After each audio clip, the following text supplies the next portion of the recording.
My mom was just 6 years old when the so-called International Bill of Rights for Women was established.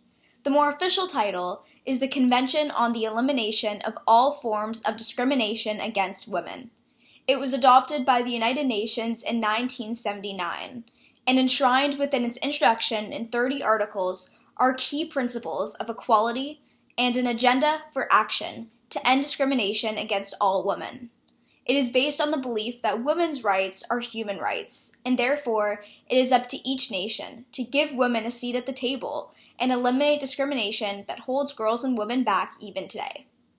As of 2009, 185 countries are parties to CEDAW, including our home, Canada. They were quick to sign in 1980 and officially made the treaty a part of society on December 10, 1981. It is, I believe, worthwhile mentioning that the United States is one of the small number of countries that has yet to ratify this essential treaty. Iran and Sudan have also not ratified this treaty. Other signatory nations that have signed it include Afghanistan, Bangladesh, and even Saudi Arabia, a country notorious for their gender inequalities. It is the first and only global instrument that lays out women's rights across the board: political participation, health, education, employment, marriage, family relations, and equality before the law.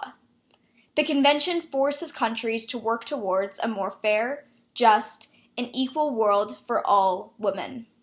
Making gender equality a priority for all countries helps put women and men on the same playing field.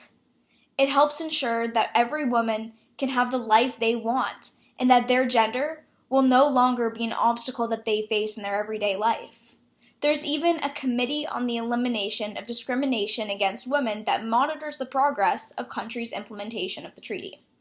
As defined in Article 1, discrimination is understood as, quote, any distinction, exclusion, or restriction made on the basis of sex in the political, economic, social, cultural, civil, or any other field, end quote.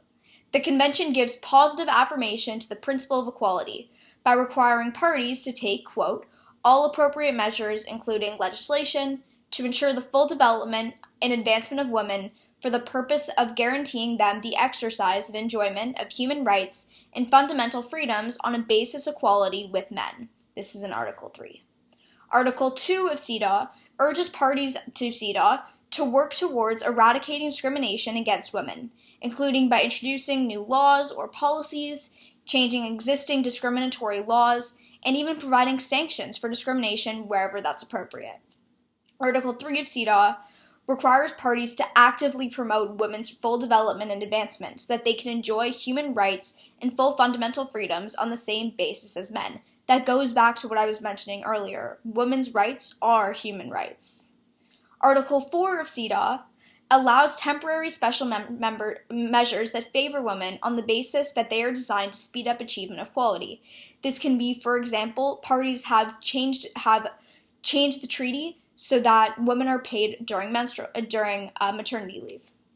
Women's rights to vote, to hold public office, and to exercise public functions are reiterated in Article 7. This is so important in of itself.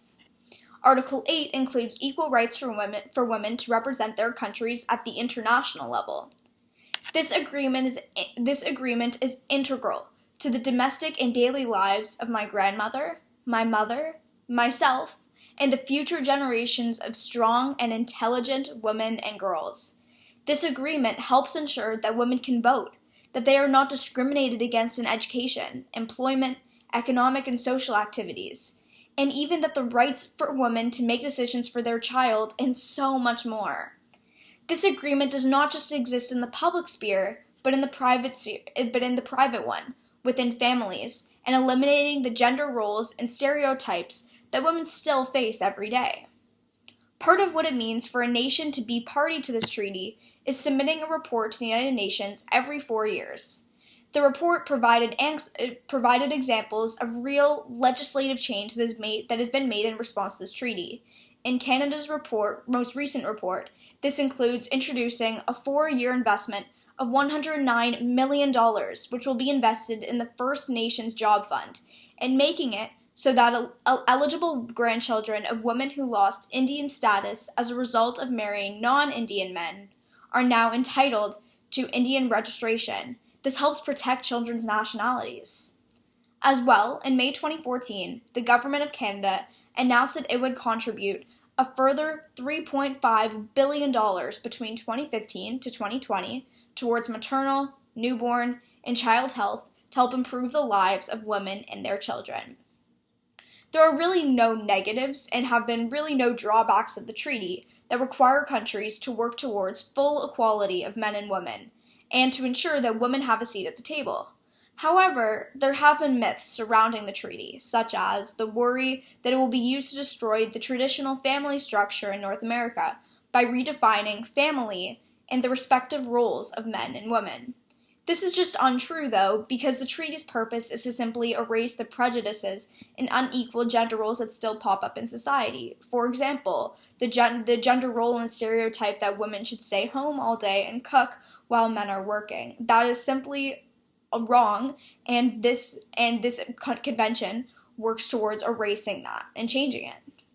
An article was published in February 2020 with the headline reading, "Canada does not deserve seat at United Nations Security Council." Wow. The article criticized how Canada has changed since the ratification of CEDAW, and that, quote, "Canada consistently fails to remedy these serious human rights breaches." It focused specifically on how the country has treated Indigenous women, girls, people, and communities, and how reconciliation has been continuously ignored. So, of course, the Convention on the Elimination of All Discrimination Against Women has made some real change, and it is truly essential in the fight towards full equality for men and women, again, to ensure that women have a seat at the table. But it is obvious that all nations that are party to it definitely need to do some more work to ensure that this convention actually means something and that it's not words on a paper that countries have signed. And Canada has made so much progress in terms of equality, but we have so much farther to go, and we can all be part of that. We, as an everyday women and girls, and even men, can write to our local representatives, helping to ensure that there is full equality and that more women are represented on the political scale and truly every scale, the public and private sphere. Thank you.